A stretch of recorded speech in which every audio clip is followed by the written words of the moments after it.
నుదుటి ప్రాంతంలో వచ్చే తలనొప్పి, ఫ్రంటల్ హెడేక్, ఒత్తిడి లేదా ఇతర ఆరోగ్య సమస్యల నుండి ఉపశమనం పొందడానికి అద్భుతంగా పనిచేస్తుంది. మీరు కోరిన విధంగా విత్తనాలు, రంగులు మరియు అయస్కాంతాలను ఉపయోగించే పద్ధతులు. 1. సంబంధిత పాయింట్లను గుర్తించడం. Correspondence points. సుజోగ్ థెరపీ ప్రకారం మన అరచేయి లేదా పాదంలో బొటనవేలు పైభాగం నఖమున్నవైపు కాకుండా అవతలివైపు మెత్తని భాగం మన ముఖానికి మరియు నుదుటికి ప్రాతినిధ్యం వహిస్తుంది. 2. చికిత్సా పద్ధతులు. విత్తన చికిత్స, సీడ్ థెరపీ.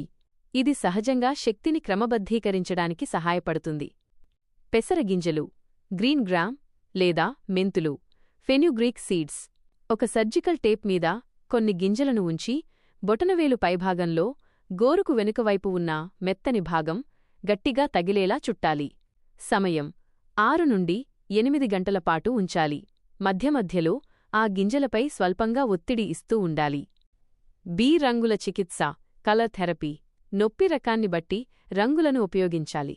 ఒత్తిడి మరియు వేడివల్ల వచ్చే నొప్పికి బొటనవేలు పైభాగంలో నీలం, బ్లూ రంగు స్కెచ్ పెన్నుతో చిన్న సర్కిల్ గీయాలి. ఇది ఆ ప్రాంతాన్ని చల్లబరిచి ఉపశమనమిస్తుంది.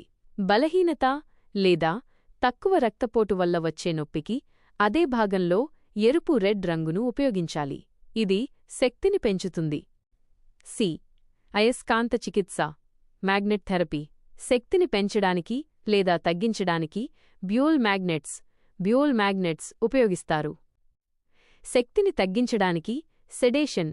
తలలో విపరీతమైన బరువు, వేడి అనిపిస్తే తెల్లటివైపు చర్మానికి తగిలేలా పసుపు రంగు వైపు బయటకు కనిపించేలా టేప్తో అతికించాలి. శక్తిని పెంచడానికి టోనిఫికేషన్. నీరసం వల్ల నొప్పి వస్తుంటే పసుపు రంగు వైపు చర్మానికి తగిలేలా తెల్లటివైపు బయటకు కనిపించేలా అతికించాలి. 3. ముఖ్యమైన సూచనలు. ఒత్తిడి ఇవ్వడం.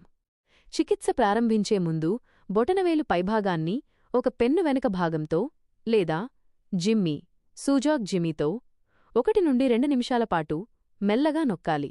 ఎక్కడైతే ఎక్కువ నొప్పిగా అనిపిస్తుందో అదే చికిత్సకు సరైన పాయింట్. హైడ్రేషన్. తలనొప్పి సమయంలో తగినంత నీరు త్రాగడం మర్చిపోకండి. గమనిక: ఈ పద్ధతులు ప్రాథమిక ఉపశమనానికి మాత్రమే. నొప్పి తీవ్రంగా ఉన్నా లేదా తరచుగా వస్తున్నా తప్పనిసరిగా వైద్యుణ్ణి సంప్రదించాలి.